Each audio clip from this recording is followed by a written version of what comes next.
All right, now look, a man like Deion Sanders makes news just by doing nothing. He makes news. People want to know everything about him.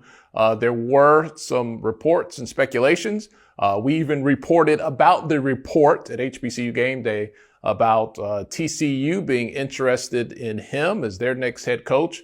And there was a report that he has interviewed. You had a chance to ask him about that. You went straight to the source. What did he say?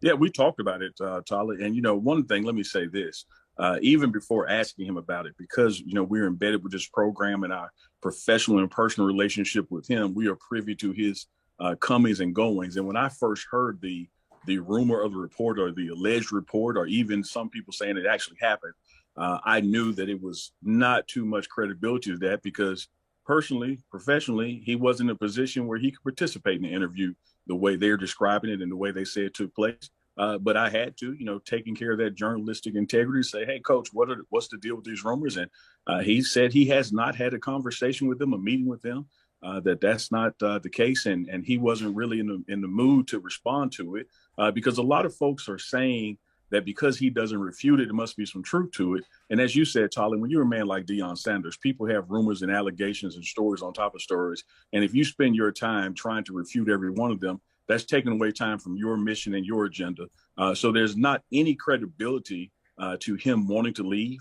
He wants to be here at Jackson State. He has a mission that he's working on, has had a little setback health-wise, but I think that is only tripled down on his determination to raise HBCU starting at Jackson State University. So there's no validity to him sitting down with some folks from TCU and having a quote unquote interview.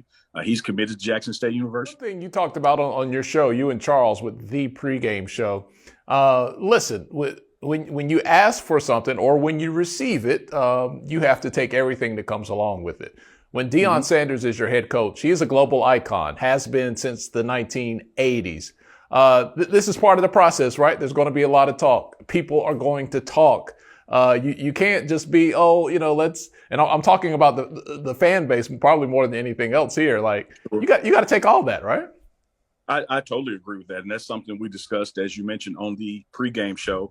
We did a special live segment. Normally our live segments are reserved for game day, but we felt the need to do a live show to just respond and clear up some things. And you're exactly right, Tyler. When you have a person like Deion Sanders as your head coach, there are always going to be rumors on top of rumors on top of rumors. And you have to have the determination to block out the noise. One of the things that Coach Flea said to the team in the locker room when we were playing, of all people, the Delta Devils, he said, for every level, there is a devil. And don't get distracted by things that come our way. We have to stay focused and determined on the mission in hand.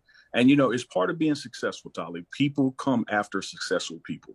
And a lot of times in our space, in this HBCU space, we're not used to coaches being recruited like they are in the Power Five and the rumor mill and the storms that go along with it. But every major program, as the season winds down and it gets to the off season, you start to hear, well, I think he's going there and I think he's here and here. And this booster is saying this. And I heard through the grapevine that.